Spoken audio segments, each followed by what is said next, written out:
And at number 10, we unravel the story of a father, a small bag of candy, and a chilling motive that defied comprehension, a plot of insurance, lies, and cyanide hidden in a sugar rush.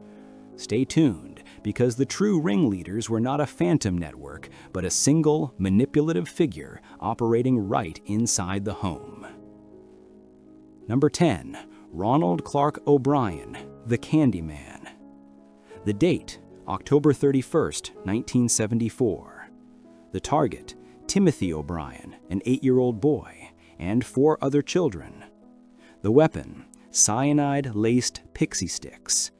The location, Deer Park, Houston, Texas, USA. The suburban streets of Deer Park, Texas in 1974 were the epitome of the American dream, and on Halloween night, they were awash in the sounds of children's laughter and the rustle of plastic capes. Among the costumed figures was Ronald Clark O'Brien, a seemingly normal man, out with his 2 children, 8-year-old Timothy and 5-year-old Elizabeth. O'Brien was a devout deacon, employed as an optometrist. But behind the suburban facade and the gentle smile was a man sinking fast into crippling debt, over $100,000 to creditors. The only way out, he had concluded, was through life insurance policies he had quietly taken out on his children. The plan was audacious, cold-blooded, and terrifyingly simple. Murder his own children and blame it on the dangers of Halloween night. O'Brien, along with the neighborhood children, had been out trick-or-treating in an upscale, unfamiliar area of Pasadena, Texas. According to his story, they approached a house that appeared dark.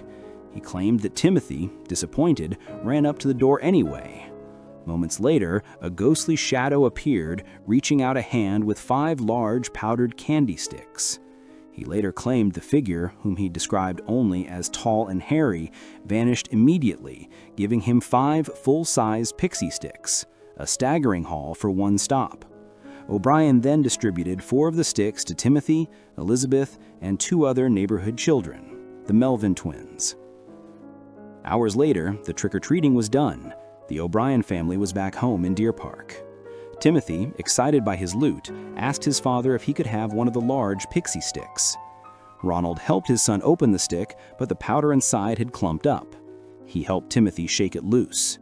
Timothy took a single taste of the sour, white powder. He recoiled instantly, complaining that it tasted bitter. O'Brien handed his son a Kool-Aid chaser. Timothy swallowed it. Within minutes, the 8-year-old was violently ill. He began vomiting uncontrollably. Then he collapsed in his father's arms, convulsing, his breathing stopping. In a panic, O'Brien called the police, but it was too late. Timothy O'Brien was pronounced dead at the hospital. The cause, acute cyanide poisoning. The subsequent investigation launched a massive, terrifying public health warning across Houston. A phantom killer was stalking the suburbs, using Halloween candy to poison children. Parents were warned to throw away every piece of candy their children had collected. The media was in a frenzy. The entire country watched, horrified, as authorities desperately searched for the tall and hairy man. But the killer was already caught in his own web of lies. Police quickly confirmed that the houses O'Brien claimed to have visited had not given out Pixy sticks. Furthermore, only 5 Pixy sticks were found, and O'Brien had directed investigators to the 4 given to the children, all of them laced with a lethal poison. The 5th, unlaced stick was the one O'Brien had kept for himself. The most damning evidence came from the other 4 families who received the poison candy. Thankfully, none of the other children had eaten theirs. One father had struggled to open the stick and, suspicious of the clumpy powder, simply tossed it aside. When police analyzed the sticks, the concentration of potassium cyanide was so high, it was estimated that each one contained enough poison to kill 2 adults. Ronald O'Brien had planned to kill 5 children, his own and 4 witnesses, to create the illusion of a random mass poisoning, ensuring he would collect the insurance money without suspicion.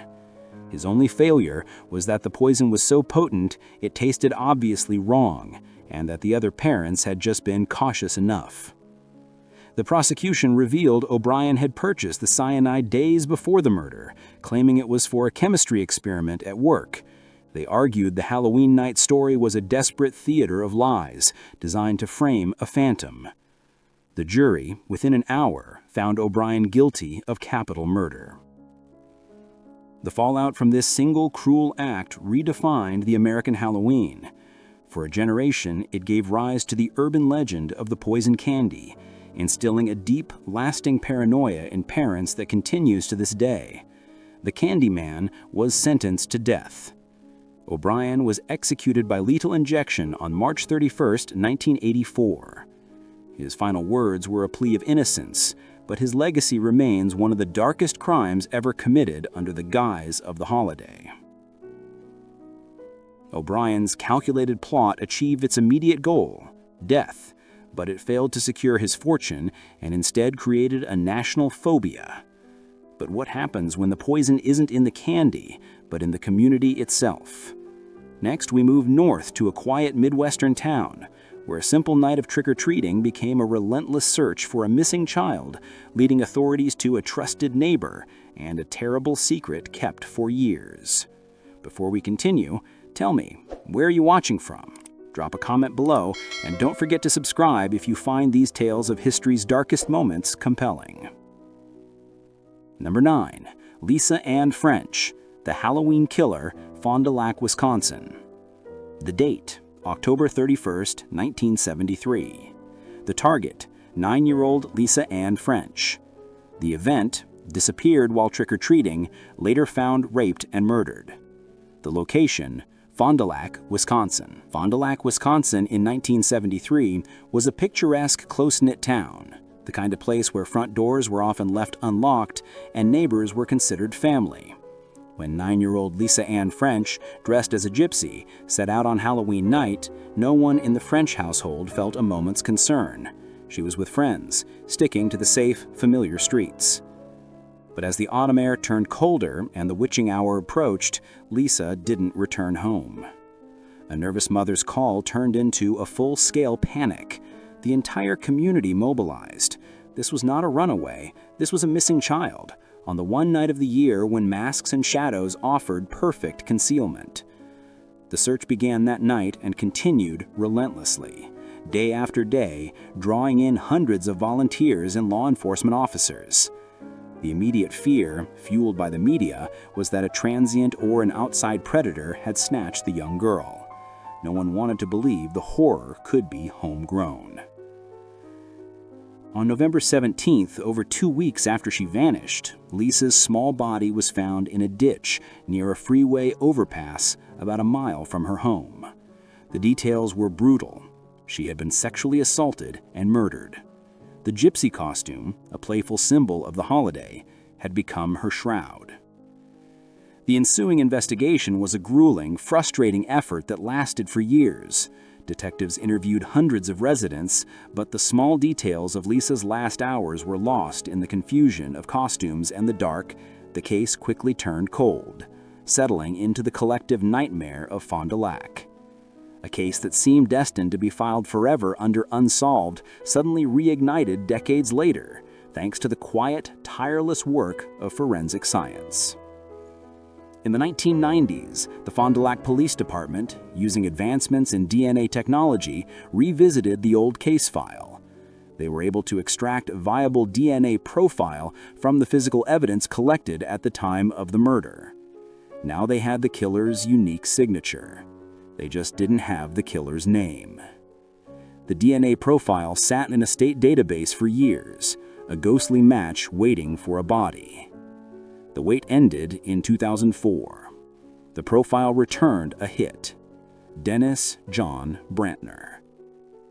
Brantner was 52 years old at the time of his arrest, a long-haul truck driver. Crucially, in 1973, he had been the French family's next-door neighbor. He was one of the many residents who had been interviewed during the initial fruitless investigation. He had helped look for Lisa. He had stood beside the grieving family, all the while carrying the monstrous secret. When investigators interviewed him, Brantner initially denied everything, but the DNA evidence was undeniable. Faced with the science, he eventually confessed that he had lured Lisa into his apartment on Halloween night, just yards from her own home, where he assaulted and killed her. The ultimate revelation was not just the identity of the killer, but the chilling proximity of the evil.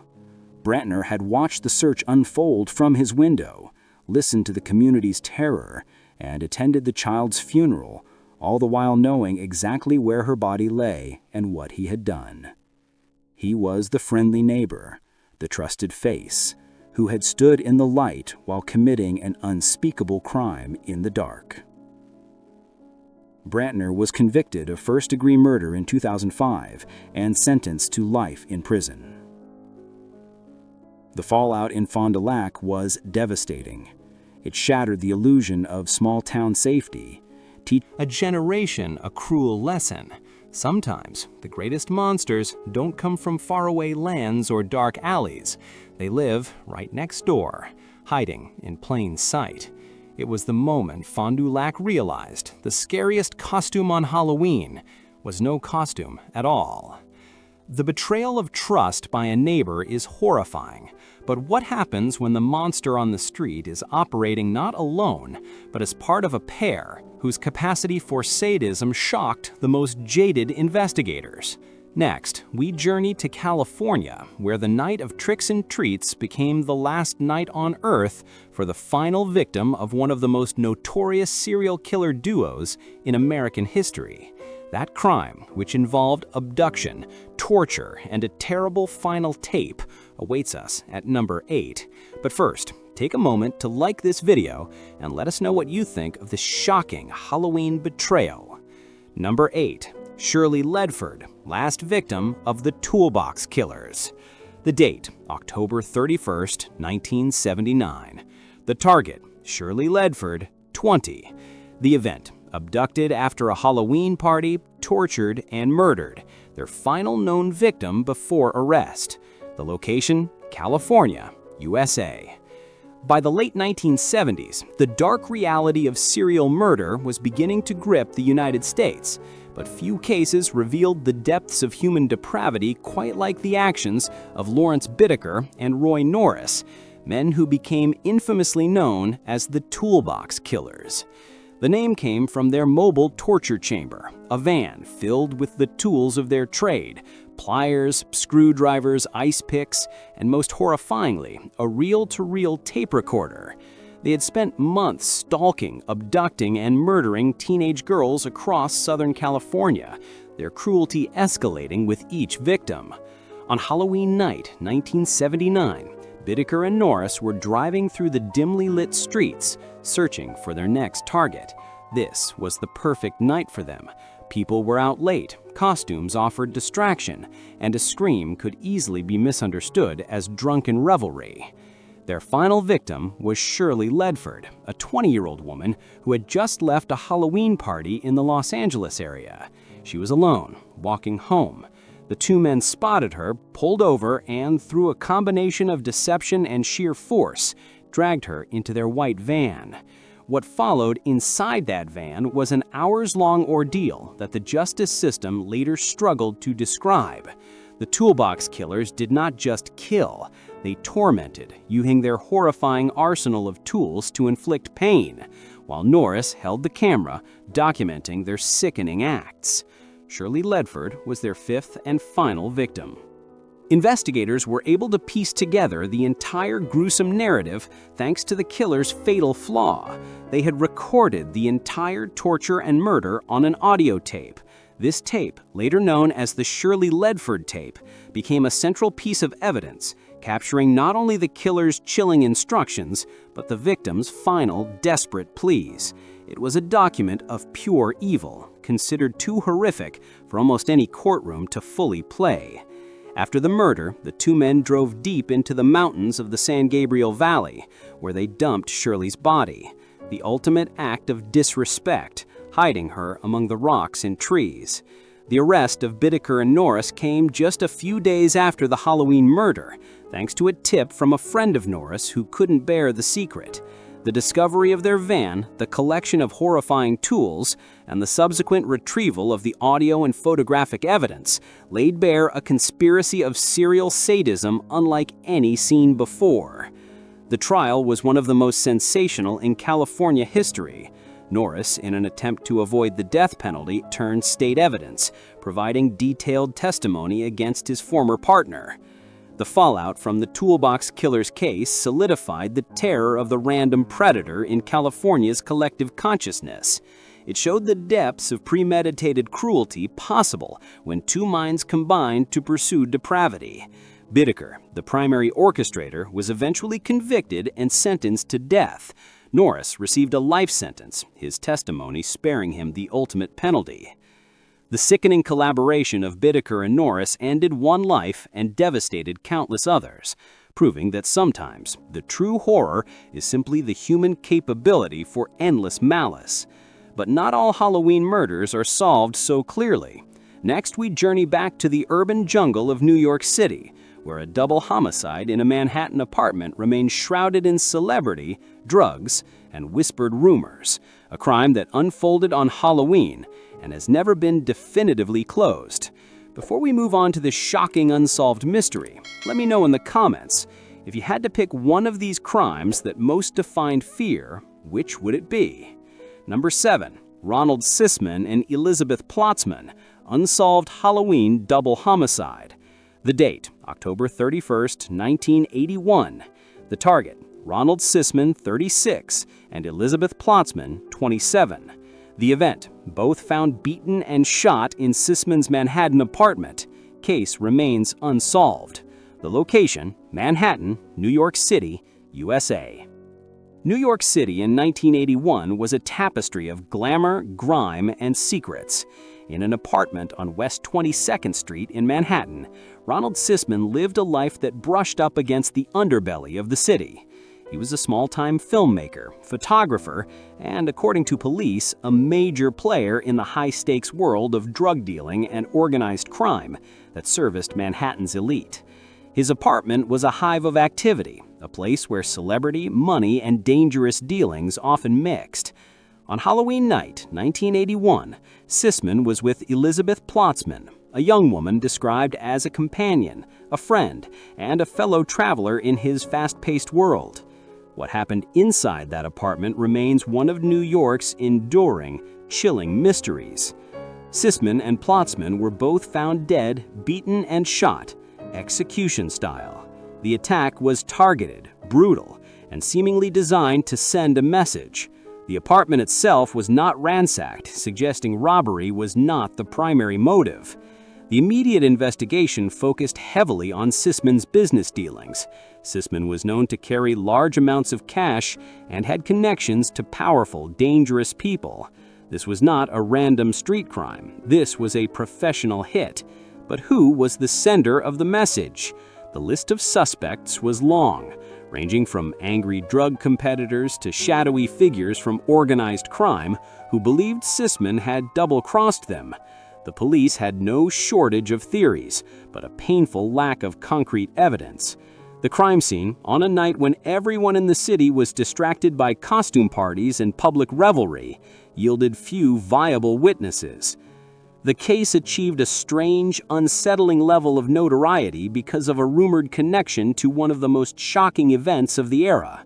Whispers began to circulate that Sisman, in his capacity as a photographer and filmmaker, had somehow obtained a piece of sensational, dangerous footage, a video that exposed a high-profile figure or a major controversy.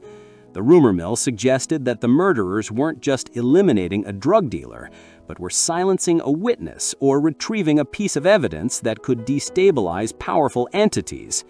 This theory, fueled by media sensationalism and the bizarre lack of resolution, gave the case a dark, lingering quality. The idea that Sisman and Platzman were killed not over money or drugs, but over a tape, a hidden truth they possessed, turned the double homicide into a true crime legend.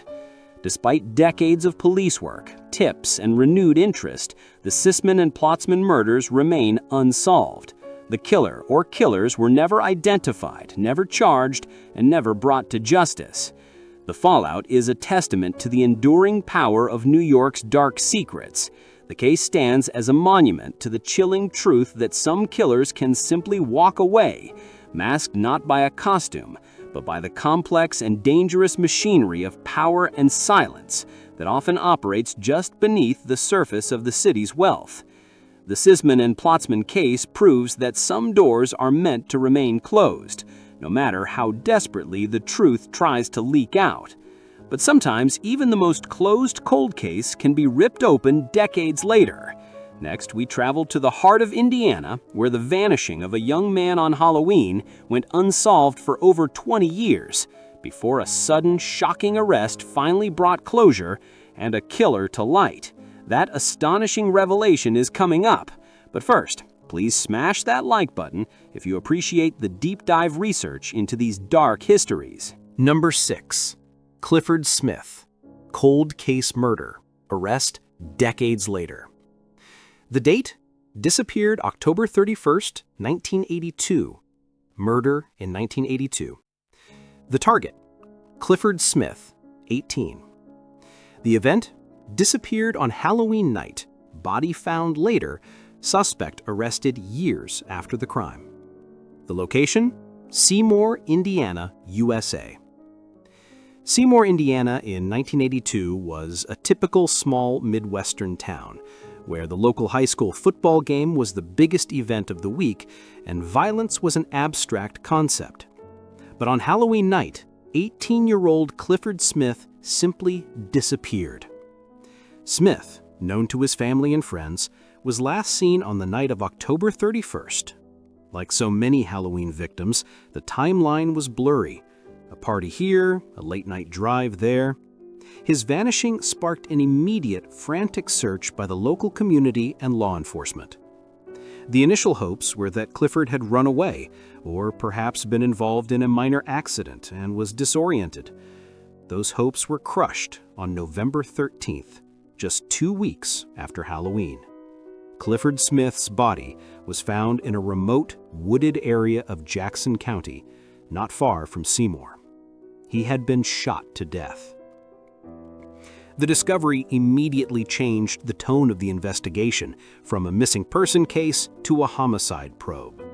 Yet despite the shock and the focused efforts of the local police, the trail went cold almost immediately. Witnesses were elusive, the motive was unclear, and the killer seemed to have vanished into the surrounding Indiana countryside.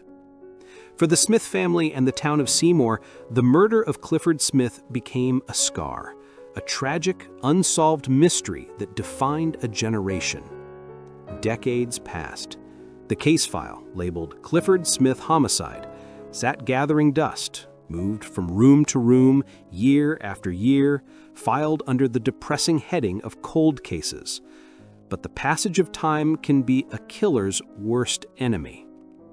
In the mid-2000s, forensic technology advanced rapidly, and DNA testing became an essential tool.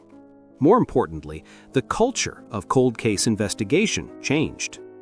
In 2008, nearly 26 years after Clifford Smith was killed, the Jackson County Sheriff's Department reopened the case file.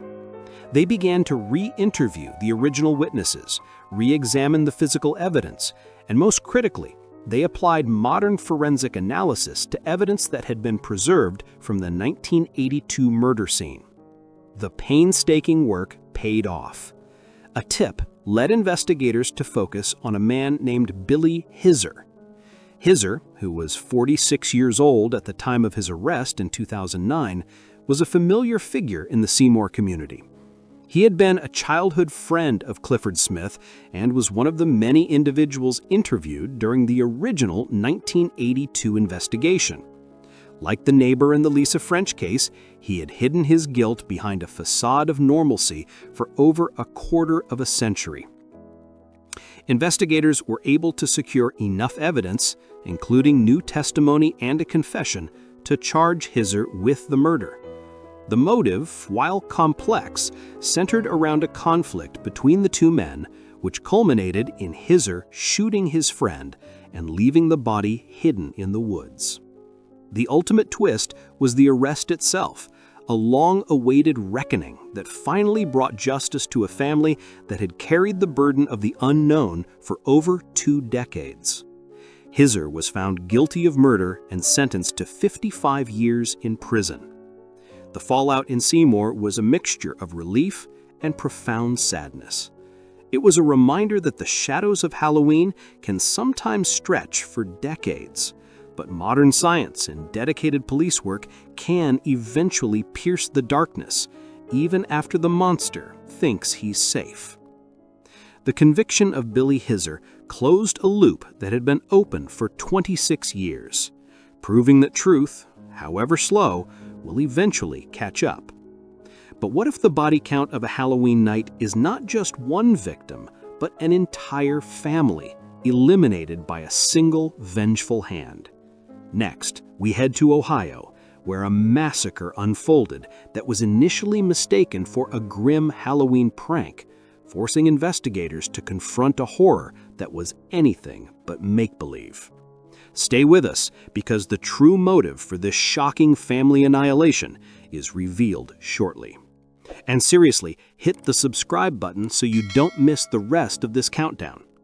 Number 5. William B.J. Liske. Liske family murders. The date, October 31st, 2010. The target, Susan Liske, 53, William Liske Sr., 69, and Derek Griffin, 23. The event killed multiple family members discovered on Halloween, initially thought to be a prank by the finder. The location, Martin, Oak Harbor area, Ohio, USA. In the small, quiet, and typically uneventful town of Oak Harbor, Ohio, the dawn of Halloween 2010 began with a terrifying, gruesome discovery. A neighbor checking on the Liske family was confronted by a scene of impossible violence. Inside the home, the bodies of 53-year-old Susan Liske, her 69-year-old husband, William Liske Sr., and Susan's son, Derek Griffin, were found. They had been beaten and stabbed to death in a shocking, bloody frenzy. The neighbor who first found the bodies initially paused, wondering if the scene was an elaborate, sick Halloween prank. The blood, the carnage, the suddenness of the violence was too much to comprehend as real. That moment of hesitation speaks volumes about the surreal terror of a real-life crime unfolding on a day dedicated to staged horror. But the scene was real. This was a brutal three-hand murder, and the immediate focus of the investigation turned inward, as it so often does in cases of family annihilation. All signs pointed to the one missing member of the household, William B.J. Liske Jr., Susan's 24-year-old son and William Sr.'s stepson. B.J. Liske was described by relatives as a troubled young man, prone to angry outbursts and struggling with mental health issues. He had recently been staying with his parents, a situation that had deteriorated into constant conflict. His parents, out of love and necessity, had been attempting to have BJ committed to a psychiatric facility for treatment. This attempt to commit him was the catalyst for the massacre.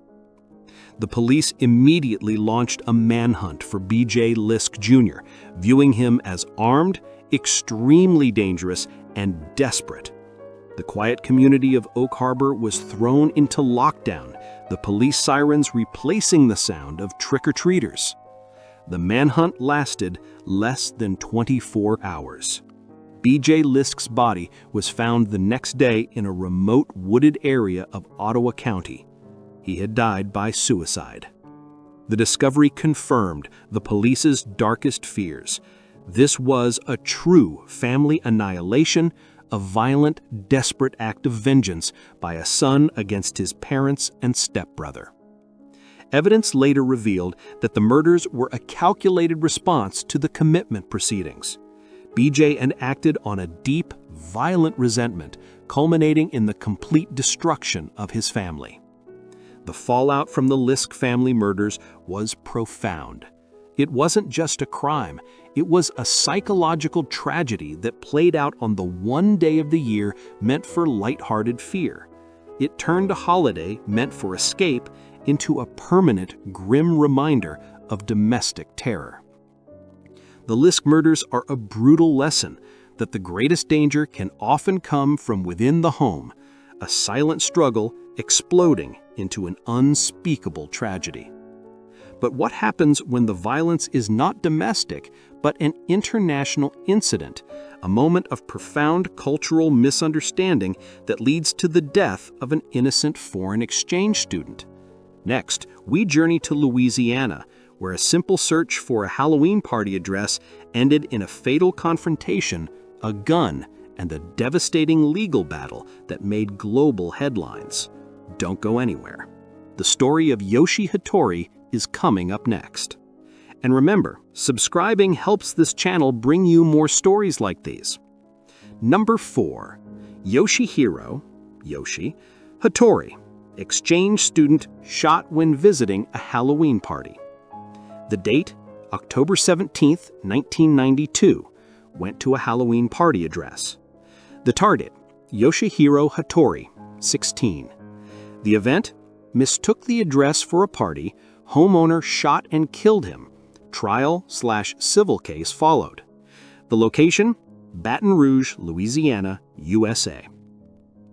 The case of Yoshi Hattori is one of the most tragic and culturally jarring incidents in modern American history. It did not happen exactly on Halloween, but the sequence of events was inextricably linked to the atmosphere of the holiday and a devastating cultural clash. In October 1992, Yoshi Hattori was a Japanese exchange student living in Baton Rouge, Louisiana, excited to experience American culture. On the evening of October 17th, he and his host brother, Webb Haymaker, set out for a Halloween costume party. Yoshi was dressed as John Travolta in Saturday Night Fever, a classic, fun, and non-threatening costume. Yoshi and Webb mistakenly went to the wrong address, the home of Rodney Piers, a middle-aged butcher. The neighborhood was dimly lit. When they realized their mistake, they were walking back to their car when the garage door of the Piers home began to open. Yoshi, charismatic and eager, immediately turned back toward the house. He was holding a camera, not a weapon, and, full of excitement, simply called out in broken English, "We are here for the party." Inside, Rodney Piers and his wife Bonnie were terrified. They had been alarmed by the costumed boys approaching their property. Bonnie Piers had already retrieved her husband's .44 Magnum revolver. As Yoshi approached, Rodney Piers stood in the open doorway, armed and fearful. Webb Haymaker, sensing the danger and realizing the homeowners were frightened, yelled a warning to Yoshi, urging him to retreat. But Yoshi, perhaps misinterpreting the tension or simply not comprehending the threat of the large gun, continued toward the doorway. He was smiling and happy. In a split-second decision that would forever alter several lives and ignite an international incident, Rodney Piers raised his .44 Magnum and fired a single, devastating shot. The bullet struck Yoshi Hattori in the chest. He collapsed instantly, mortally wounded. He died minutes later in the arms of his horrified host brother. The subsequent legal battle captured global attention, especially in Japan, where gun violence is virtually non-existent, and the concept of shoot first, ask questions later was incomprehensible. Rodney Piers was tried on a charge of manslaughter. His defense hinged on Louisiana's controversial shoot the intruder law and the psychological defense that he genuinely feared for his life and the life of his wife. Piers testified that Yoshi's quick and strange movements had made him believe the boy was about to launch an attack. The jury, shockingly to many observers, acquitted Rodney Piers. They accepted his claim that he acted in self-defense, a reflection of the deep-seated stand-your-ground mentality prevalent in many parts of the U.S. The acquittal sparked outrage, both domestically and internationally. The Hattori family, however, pursued justice through the civil court system. In a subsequent civil trial, a judge ruled that Piers was indeed negligent and liable for the boy's death, stating that the danger posed by Yoshi was not reasonable and that the use of a firearm was unwarranted. The family was awarded $650,000 in damages. The fallout from the Yoshi Hattori case was immense. It became a flashpoint in the American gun control debate, a searing example of how fear, cultural misunderstanding, and easy access to deadly weapons can converge with devastating results. A simple costumed teen, excited for an American party, became a political martyr for peace and common sense. Yoshi's death was a nightmare of miscommunication and fear that happened just days before Halloween. But the holiday itself has a way of attracting more calculated, less accidental acts of violence. Next, we travel back to Texas, where a nun's murder on All Hallows' Eve led to a controversial execution and a decades-long battle over innocence. That terrible, tangled story is coming up, but first, take a quick second to share this video with a friend who loves true crime. Number 3. Johnny Frank Garrett, Sister Tadea Benz murder. The date, October 31st, 1981. The target, Sister Tadea Benz, 76. The event, murder of a nun found on All Hallows' Eve. Garrett was arrested, convicted, and later executed amid controversy. The location, Amarillo, Texas, USA.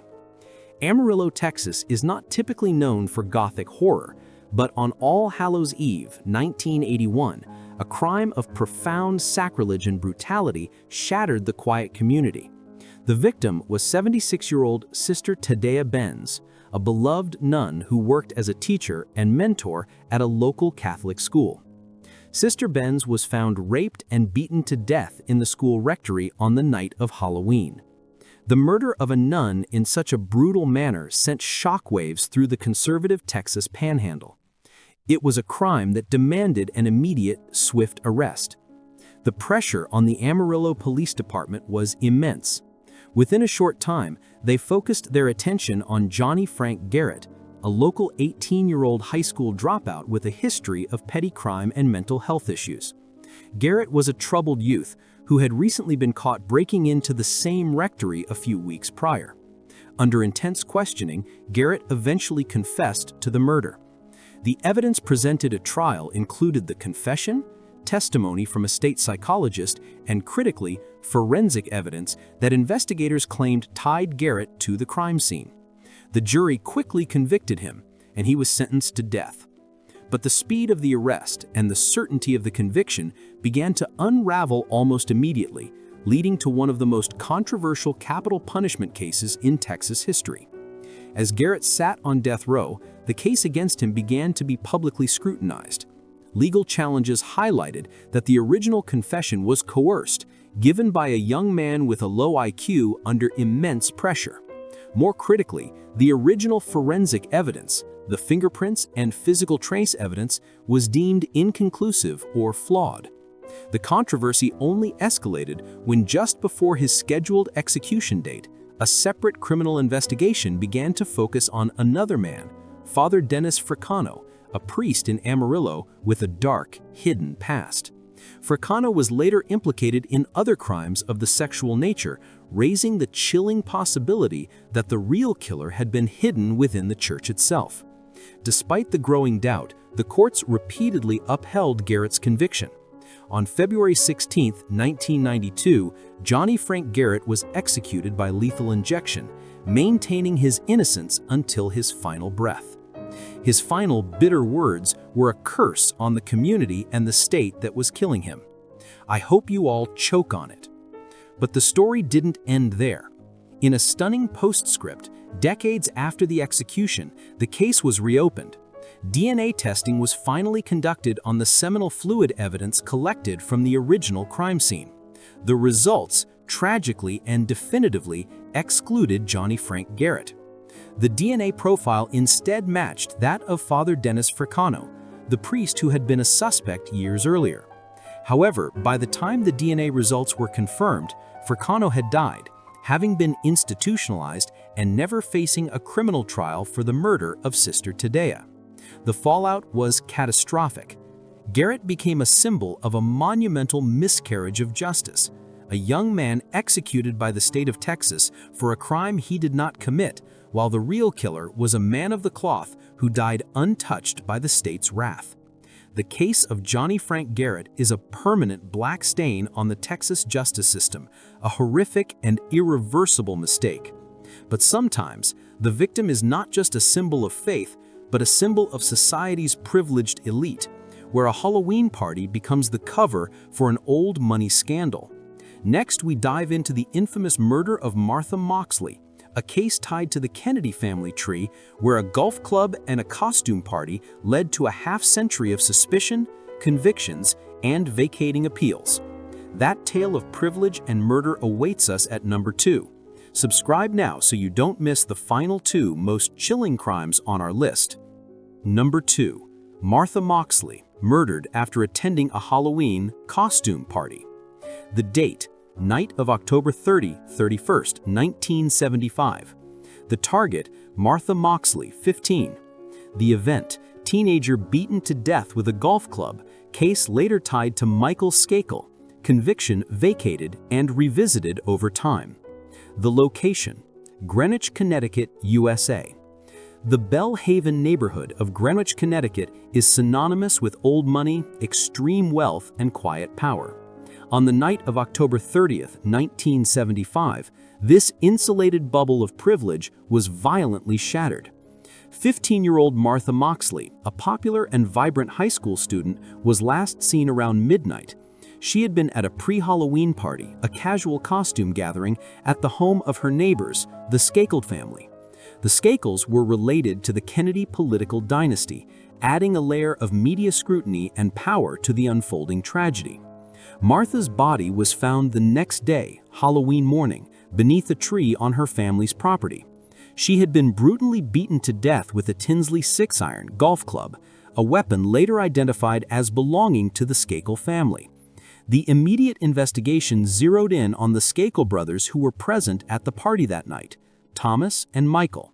Both boys offered vague, conflicting, and suspiciously incomplete alibis. The power of the Skakel name, the high-profile Kennedy connection, and the lack of immediate conclusive evidence led to a massive, protracted, and, ultimately, cold case. The narrative that emerged was one of a fight over a girl, a drunken Halloween confrontation, and an act of violence covered up by silence and privilege. For over 23 years, Martha Moxley's killer walked free. The case became a national obsession, fueled by true crime books and investigative reporting that hammered away at the Greenwich elite. The pressure finally broke the silence in the late 1990s. Fueled by new investigative efforts and a book by Dominic Dunn, the case was reopened. The focus was firmly on Michael Skakel. Testimony emerged that contradicted his earlier alibis, and old friends came forward to testify about admissions Skakel had allegedly made years earlier. In 2002, Michael Skakel was finally arrested, tried, and convicted of Martha Moxley's murder, receiving a sentence of 20 years to life. The conviction, however, did not close the book. The case has been a legal maelstrom ever since, a testament to the power of high-priced legal defense. Skakel won a new trial on appeal in 2013, with the court ruling his original defense counsel was ineffective. He was released on bail. The legal battle continues to this day, with the conviction vacated and the possibility of a new trial always looming. The fallout of the Martha Moxley case revealed the inherent flaws in a justice system where wealth in connection can delay and complicate the pursuit of truth for decades. It remains a painful symbol of a Halloween night where a teenager's life was violently extinguished and the truth became entangled in the machinery of America's most powerful political families. The Skakel case is a powerful reminder that justice for the privileged is often protracted and complicated. But our final case is a study in raw urban confrontation, a petty argument over a destructive prank that led to a life being stolen in a single, senseless burst of gunfire. The final shocking case in our countdown is next, after this brief message. If you've made it this far, please comment below with the hashtag #HalloweenHorror and tell us which crime you found the most disturbing. Number 1. Karl Jackson, shot after an egging incident, Halloween. The date, October 31st, 1998. The target, Karl Jackson, 48. The event, argued with teens about egging his car, shot and killed in the confrontation. The location, Bronx, New York, USA. The Bronx, New York in 1998 was a world away from the manicured lawns of Greenwich. Here, the dangers of Halloween were often more immediate and less concealed. This final case is a tragic study in the explosive mixture of property damage, rage, and the destructive power of a single moment of escalation. Karl Jackson, a 48-year-old man, was an innocent bystander victimized by a quintessential Halloween prank gone terribly wrong. He was driving his car on Bainbridge Avenue on the night of October 31st when his vehicle was targeted by a group of teenagers engaged in the seasonal activity of egging. The sound of the eggs hitting his car shattered Jackson's composure. Angry and frustrated by the vandalism, Jackson stopped his car, got out, and confronted the group of teens. It was a moment of rage and frustration that anyone who has dealt with petty vandalism can understand. But on a street in the Bronx on Halloween night, it was a profound, fatal mistake. The confrontation quickly turned into a verbal and physical altercation. What Jackson did not know was that one of the teenagers was not only carrying eggs, but a gun. As the argument escalated, one of the teenagers, 17-year-old Brian Jimenez, pulled out a weapon. He opened fire. Karl Jackson was shot and killed right on the street. The life of a man, likely a father or son, was instantly extinguished, all over the damage caused by a few raw eggs. It was an act of profound, senseless violence, the ultimate, tragic escalation of a juvenile prank. The shooter, Brian Jimenez, and the other teens scattered, their Halloween night of pranks ending in a shocking murder. Police quickly identified and apprehended Jimenez. He was charged with murder, and the subsequent trial focused on the disproportionate and lethal response to a minor confrontation. Jimenez was found guilty of first-degree manslaughter and sentenced to 5 to 15 years in prison. The fallout from the Karl Jackson murder stands as a brutal final warning. On a night where people dress to cause fright, the stakes of reality are impossibly high. The case is a grim reminder that a simple act of property damage can in an instant become a matter of life and death when a weapon is introduced. Jackson's life was lost not because of a monster, a plan, or a political plot, but because of a moment of explosive, uncontrollable teenage rage. From the suburban streets of Texas to the high rises of Manhattan, these 10 true stories prove that the darkest terror on Halloween is never the fiction. It is the cold, cruel, and often senseless reality of human action. Each of these victims, the children, the exchange student, the nun, the neighbor, the family, became an unwitting player in a tragedy that was masked by the single darkest day on the calendar. They remind us that while we celebrate the fantasy of fear, the real monsters don't need costumes. They just need an opportunity. The most valuable lesson history imparts is not how to avoid the dark, but how to recognize the darkness that is already within the human heart. Thank you for watching.